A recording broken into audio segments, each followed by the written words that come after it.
Okay, so assalamualaikum everyone. Hello, hope everyone's having a good, I think it's about a day two of quarantine, isolation, whatever you call it, whatever stage you're in. I hope everyone's staying healthy. I think it's important to start off to talk about COVID-19 and how it's impacted us. Just a reminder that Ministry of Health has released a lot of recommendations about what to do and how to keep safe. Hand hygiene is a big thing. Social distancing. Hang on one second. Sorry. Okay. So what we really want to do with Smile families is connect with them during this time. For a lot of you, it might be the reality where you face this type of isolation, not to this extent with these outside circumstances that are dictating your actions, but you might feel alone and you are your own support network. And finding things to do with your children is really up to you because they're at home with you a lot of the time. So this might not be as new to you, and you might have things that you do with your children that have helped you throughout this learning process of supporting your child with special needs. But just want to remind people to continue to keep your social distance from people. The only way we can flatten the curve is to do things that are proactive and not reactive. And so staying within the home as much as possible, not going out into the community unless you really need to, is really important to help maintain everyone's health and hopefully for us to overcome this. It seems surreal, but it's the reality now, and we have to sort of all do our part to keep everyone safe. So Fatima is online with me as well, and she's going to be supporting me today to manage any questions that you guys might have or to work out any technological difficulties, because I am a dinosaur when it comes to technology. So I do need the support of other people. And I'll talk a bit more about technology later on in sort of this short talk. But my name is Zareen, and I'm a speech language pathologist. I've been working within the GTA for close to 10 years now, and I've had the opportunity to volunteer with Smile, which has been a great opportunity. It's helped me learn a lot about our community and supporting children with special needs. It's been just a great organization to be a part of, so I'm really happy that I've been able to help in that way. So today what I want to talk about is what to do with your kids at home. Now, I know, as I said, a lot of you are already experts at this. You probably have a lot of tips and tricks that you use to keep your children stimulated. I'm looking at it from the lens of a clinician, as a speech language pathologist, not to say that I'm going to be giving any clinical recommendations of what to do, but more so just general ideas I would give to anyone to help keep their children busy. But the first thing that comes to my mind is screen time. Now, personally, I'm not a fan of the iPad or any screen for that matter, but I do understand the realities of parenting. It's not easy to stimulate your child or have them play with toys all the time, because that's not what they want to do. And sometimes that's the only thing that will sort of keep them occupied as you do your day-to-day activities, or as you prep the house, cook, clean, get the other children ready, or whatever it is you have to do. So I do understand the realities of screen time, but there are, studies coming out and research that's coming out, and even guidelines within Canada and the US about what the parameters are on screen time. So most of us know that children under 2 shouldn't have any screen time, meaning use of a tablet, an iPhone, iPod, television. For children 2 to 5 years, limit screen time to less than 1 hour a day, which seems minimal because I know a lot of kids do a lot more than that. And again, not in a judgmental manner, but that's the only thing that will keep the child occupied for amount of time that it takes for the parent to get something done that they really need to. And I understand that. And we all pick and choose our battles. And then looking at children older than 5, limiting screen time to less than 2 hours a day. And when you open up our questions, which will be towards the last 10 minutes. I'm really interested to know what your take is on screen time, what you've used to sort of monitor or navigate around how much screen time to give to your child, because it varies for each family. And I know especially for kids with special needs, sometimes they are limited in what activities they can do. And some do gravitate towards seeing the screen and watching sort of those songs, the YouTube videos, or whatever it may be. So finding ways to sort of, veer them off of that and introduce some new activities.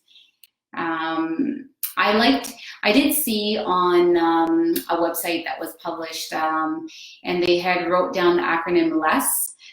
They talked about screen time, how to limit screen time, and some effective strategies. And the L stood for limiting snacking at screen, so not associating food with the screen. And then enforcing screen time rules. So giving those countdowns or giving sort of visual cues or prompts to how long the child can have the screen. So when you take it away from them, you don't encounter that meltdown or tantrum, although that might still happen, but just raising awareness of when that screen time will end. And then the S stands for stand more and sit less. So meaning get them active, up and moving if they can. And then socializing away from screens. So this point, I'm thinking about the placement of where your screen is. Now, is the iPad always on the kitchen table, or is the TV in the living room where kids do most of their things? Or do you have a separate playroom dedicated to just toys where the screen is separate from all of that? So sort of not pairing the screen with toys in general, but keeping it as a separate item that, again, the kids can use for some time, but a limited amount of time. Some parents have even used visual schedules to try and implement screen time rules, showing the children sort of what they're doing using pictures. And you can create the pictures, or there's tons to find on the internet in terms of visual schedules. And I know parents know a lot about that already, most of you, but maybe using a visual schedule, having that up on the wall or somewhere where the child can see, that shows them when to anticipate the screen time, but then when to anticipate the screen time to stop. So just keeping in mind those little things. And again, I understand the reality of screen time and what is realistic and what is not in terms of a child, monitoring that, but there's different things that we can try and implement, and I think different things will work for different children. The alternative to screen time, I think, is going back to the basics. And I led a moms group a couple of weeks ago, and the moms, we had the same discussion. There was some moms who had some great ideas and suggestions about how to limit screen time or what they've done for screen time management in their home, and a lot of them were saying that they just get down and play with the kids, and or limit it to special occasions, or doing just a bunch of things. And a lot of them did say reading books. And I understand the challenge within sort of our situation right now. Libraries are closed, but I do imagine that most homes do have books, and representing those books, even if it's the same book, finding different ways to make it engaging, and finding different ways to make that book into activity for a child. I always recommend just reading books with children, no matter if they can read or if they're not very interested in books. Taking that time to make them interested in books. And some tips are, reading the book with them, read it with enthusiasm, choose a book that's appealing to the child. Also, choose books that are appropriate in length. So if your child has difficulty sitting and it doesn't have a strong interest in books, maybe choosing a book that has a shorter length to keep their attention. Or if your child's into trucks, finding those books that have to do with trucks and really honing in on their interests. And then making the book reading a little bit more interactive. So finding a mix of questions that can be asked while you're reading the book. So open-ended questions that stimulate conversations. So looking at a character and asking how they feel. And this can be done with kids who have limited verbal output as well. The child doesn't need to have speech to be engaged in book reading. They can point to objects. They can, if they use a device, they can use their device to show you what they're seeing if it's on their device. And this is a good time to explore use of the device. We have a lot more time to spend with our children. We often hurry through routines to just sort of get them through the day. And I feel like this time has kind of slowed us down in a way where we have to take the time, sit with the kids, sit with our kids and stimulate them in ways and not sort of just rush them through the routine of school or therapy or because that's all on hold. That's the reality of it. And choosing books that emphasize concepts and categories. I might get a bit of pushback on this, but I think Dr. Seuss books can be good, but oftentimes they're a little bit abstract. So choosing books that have sort of a defined beginning, middle, and end, or a book that emphasizes a concept such as colors, but in a more concrete way. So relating it to real objects and pictures, real pictures as well, so that it's easy for the child to conceptualize or make an association between what the concept is that you're reviewing, be it a color or a shape or a number, in a real object. So I like to really choose books carefully in that sense. And it's always fun to throw in the occasional book that sort of doesn't really have that strong concept development or a definite beginning, middle, or end, or a problem and a solution at the end. But I do tend to gravitate more, especially when I'm working with children, towards books that are more concrete and less abstract. And I tend to find Dr. Seuss books, just as an example, as being a little bit more abstract, and especially for kids who have difficulty with comprehension. You know, taking things literally, and, you know, having difficulty with figurative language or language that doesn't always mean the way it's written. It's important to choose wisely in that sense. And then the other thing is to choose a book that emphasizes at least or introduces 3 new words to the child. So we want to always constantly develop vocabulary for kids, point out new words, and as parents or as therapists, modeling language is a really big thing, and I'll talk about that a little bit in a little bit. But choosing a book that introduces some new language that would be relevant to the child in their immediate environment would be ideal. And there's a lot of books out there that are short and that can sort of emphasize or fulfill sort of these requirements where it's appealing for the child, it's a good length. You can ask questions about what's happening within the book and address concepts and categories. And it's important to maybe provide choices for children too of what they want to read. So when you are having them sit down to read, they don't feel as if it's forced or the whole activity is forced. Giving them choices of things is always helpful to sort of increase their engagement. Maybe laying out a couple of books for them and seeing which ones they choose. And I think the other good thing to remember is that you want to choose books where you can also promote what we call pre-literacy skills. So reviewing the names of letters, just simply pointing out letters that you're reading, or words and the letters within the words, pointing to the words in books, and, you know, even choosing words and maybe even clapping out syllables. So if the word is piano, having the child clap out piano with you, and that's sort of promoting a pre-literacy skill that often is associated with reading skills when a child starts to read whole words. The other thing to think about is reading books that emphasize one sound. So oftentimes, I'm thinking of the book, it's not coming to me, but books that emphasize the one sound. So they're focusing on the A sound, and there's all the words in one sentence begin with the same sound to emphasize the A sound is ah, or the B sound is b.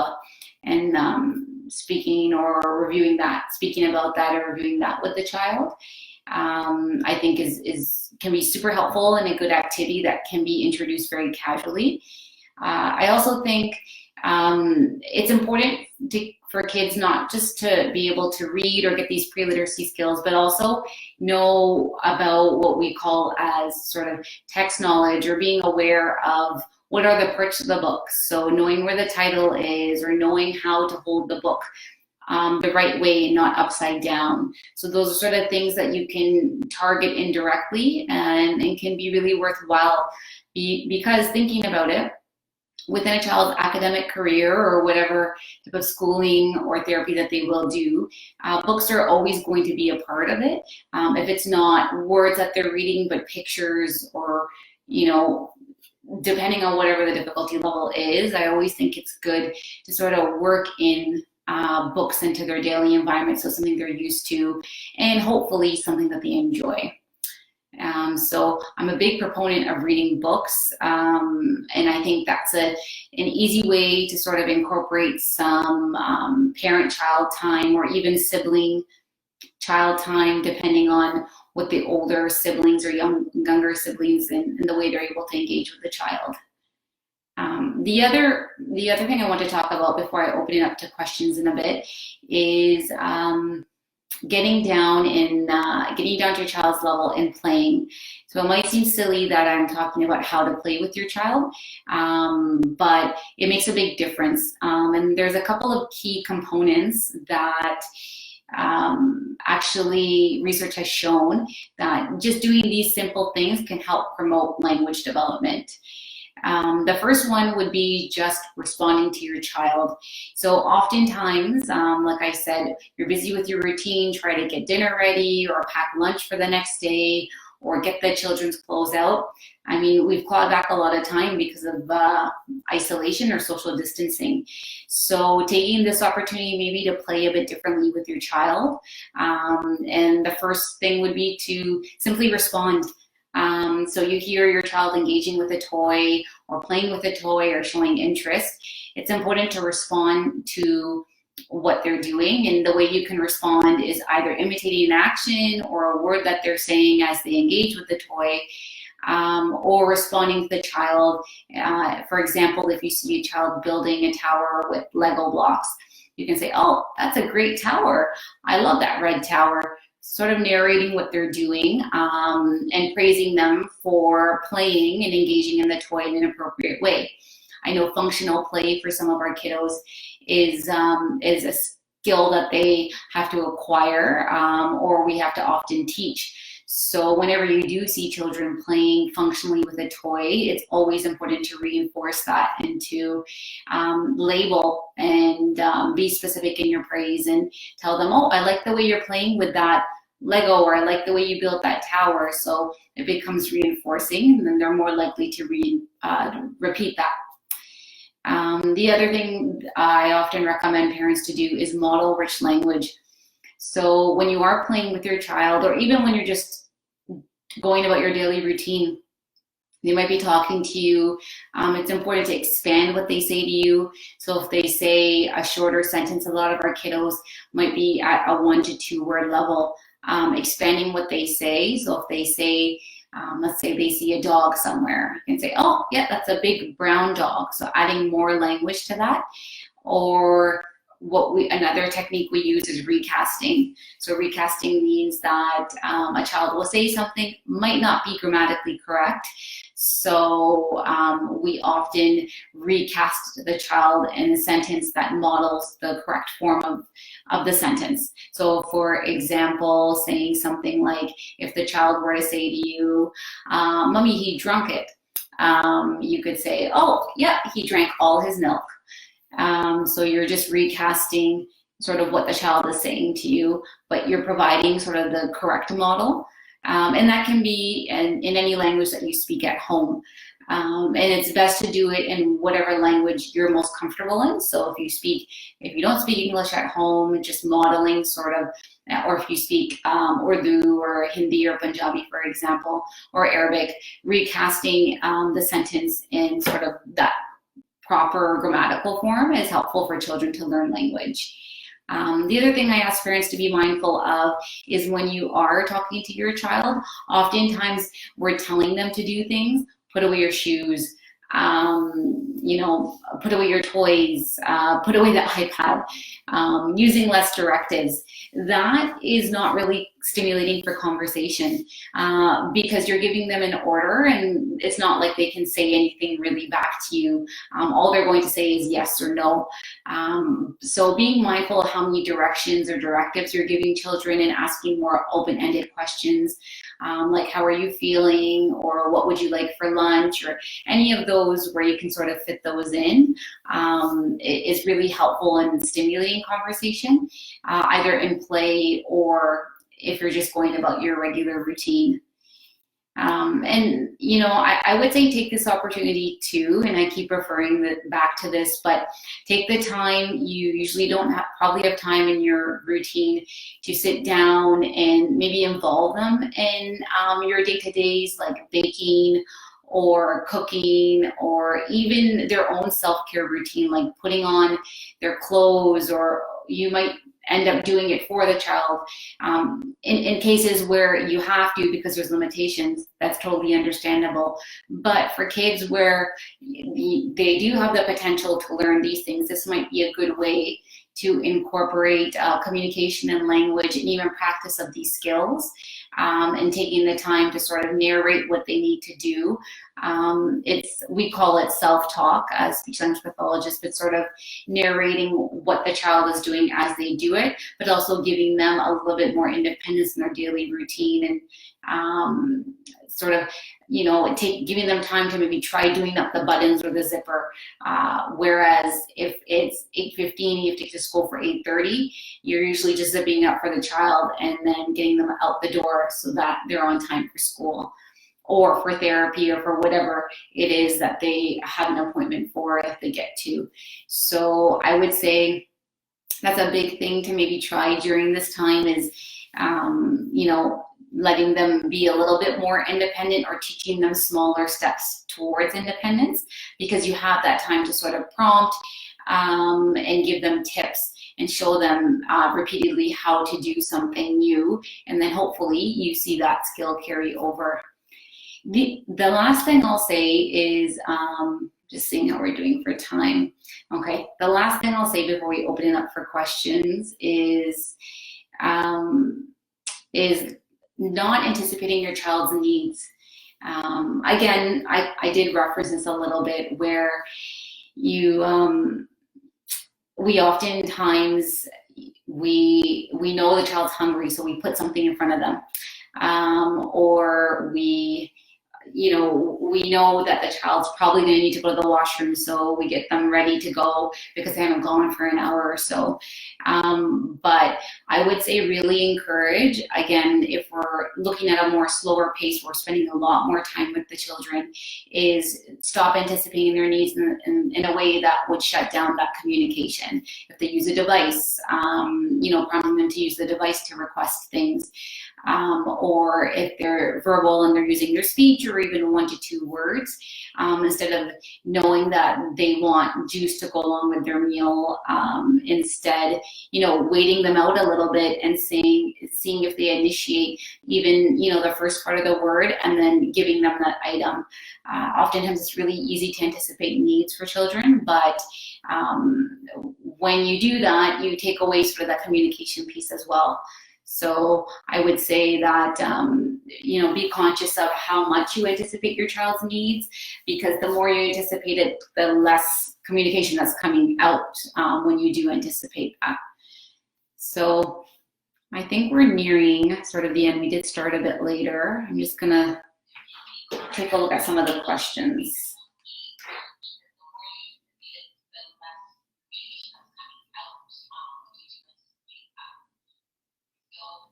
So, can you hear me? Yeah. Sorry, I'm just getting some questions from Fatima on the phone here. Yeah.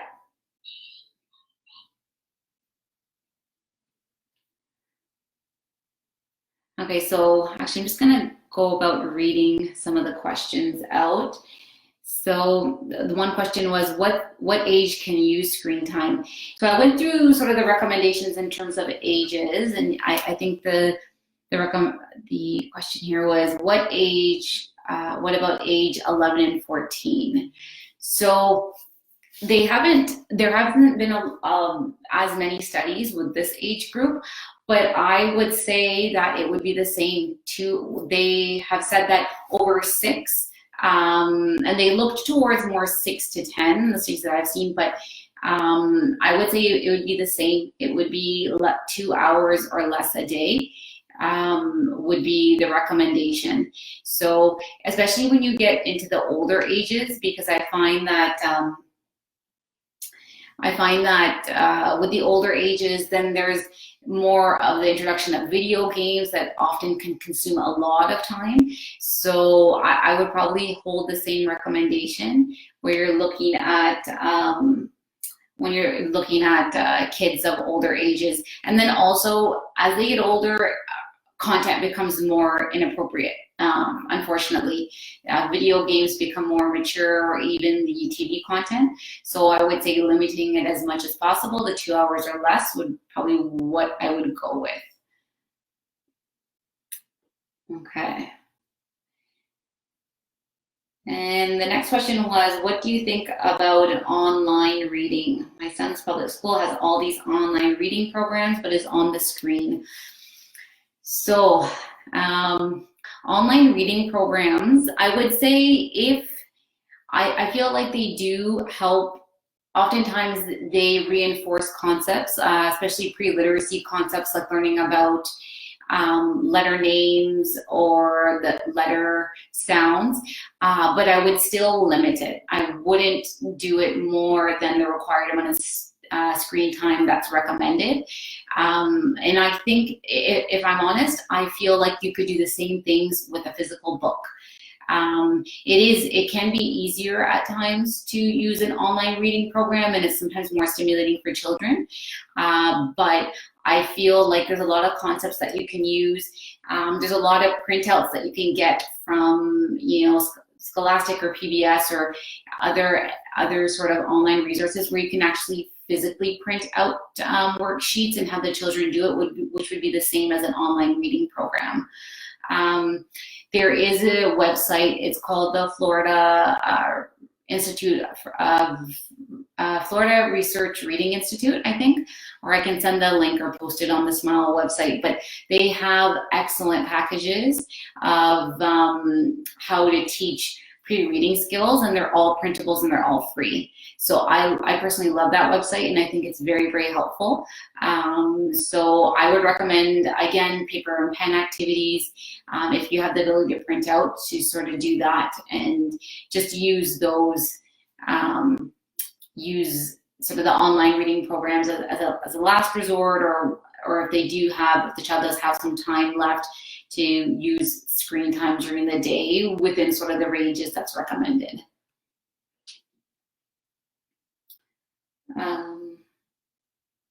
And then someone asked, when we're talking about reading storybooks, can we do it on the iPad?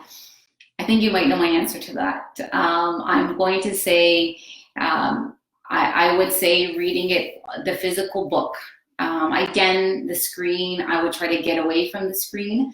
I try to avoid pairing literacy or reading with an iPad. I think reading a physical book is the way to go and is healthier for children in general. So I would probably veer away from reading any storybooks on the iPad if you can.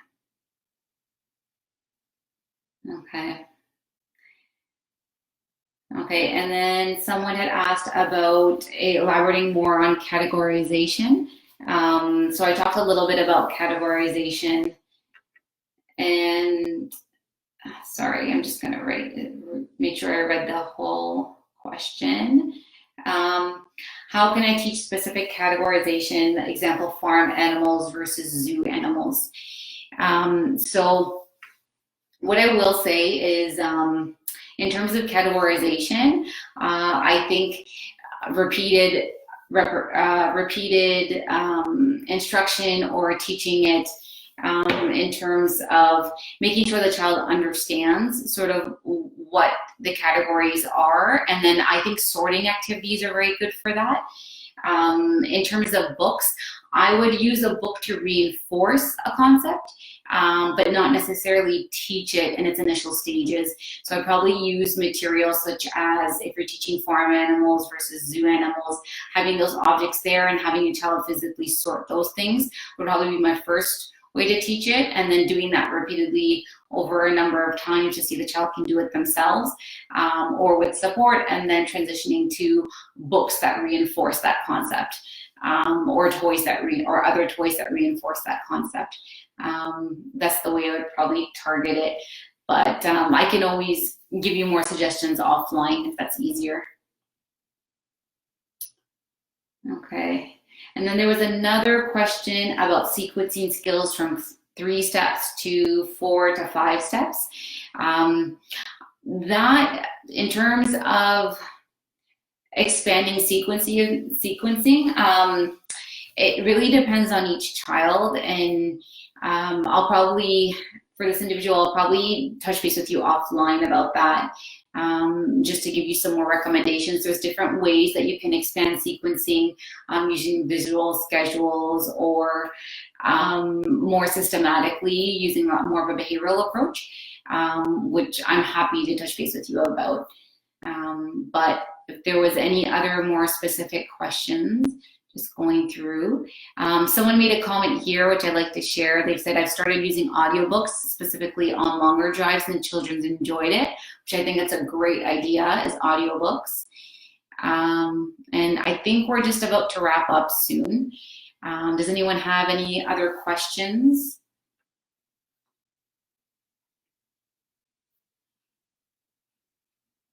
You can speak now or forever hold your peace.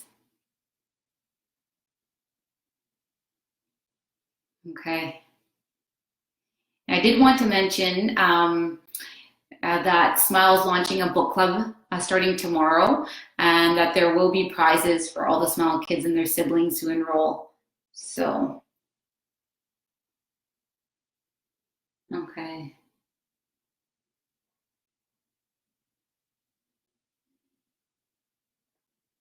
Okay.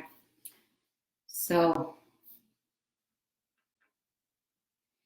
I think the other piece to keep in mind is that I did talk a lot about veering away from technology, and not enabling children to use it so much in their free time. But it's important to think about kids who need technology to communicate or use it as a means to complete daily activities. And there's a big distinction between that. And I think in that case, for those children, for sure, technology is useful, and it's encouraged to use it to facilitate their activities of daily living. But it's also important to, where you can, introduce sort of just regular toys or books, depending on the child's fine or gross motor skills or visual skills or whatever it may be, whatever's sort of available and accessible to that child. So not to say that technology is bad, because definitely technology can help facilitate a lot of things for some children. But when you're using it in a sense where it's used as a pastime or something to sort of fill time, that's where I encourage families to sort of find alternative ways through play, through books, and that sort of thing. Okay, and then just a couple more questions before I wrap up. Someone asked, what if the child walks away during an activity, which is common. You can present an activity to a child, they look at it, and they're not really into it. And so I would say it is pairing that activity with something that you know the child likes.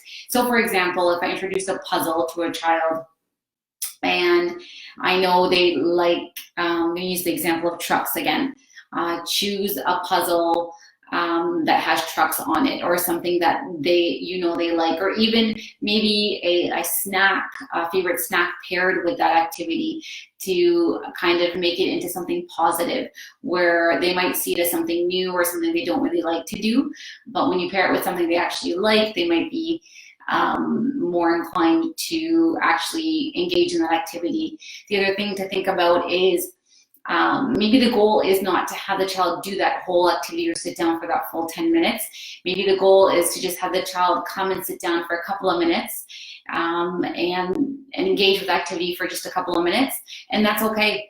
And then the next time you represent it, maybe have the child aim to have the child sit down for a little bit longer, so they're getting used to it, getting more comfortable with it, and you might get to a point where they're able to sit down, and before maybe they didn't like to color. But you paired it with something positive, or you kind of you built it up into small steps, and by the end of it, they're coloring for 5 minutes, which they didn't do before. So that would be my suggestion. If a child doesn't seem too interested or sort of walks away from the activity, I would avoid forcing it on them. Maybe representing it periodically again, but the more you kind of impose an activity on a child, it almost becomes aversive. So I'd probably say to try some of those things when you're trying to introduce something new to the child. Okay. So any of the questions that were not addressed, I will probably post some things online, or maybe connect with you individually just to address some of those more specific questions you had about your children. I'm happy to sort of be available as a resource throughout this time, because I feel it is challenging for most families. Again, looking at the reality of isolation and what that means for our families and families in general. So I'm happy to sort of touch base with families as they need, and Smile is here to support you as much as we can. And this is sort of the start of it, reaching out to you through these videos, but we're trying to mobilize our efforts as much as possible to support our families during this difficult time.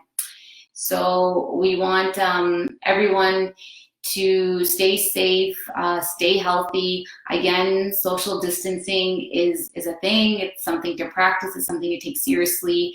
And I feel for the short term, it might be taxing on families to sort of stay indoors and, not be able to go out in public as you did, or that same flexibility, or even go to school.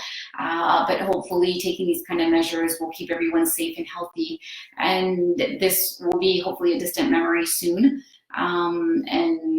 We are able to flatten that curve, as they're saying. So I hope everyone stays safe and healthy. And thanks for listening to me today. Take care.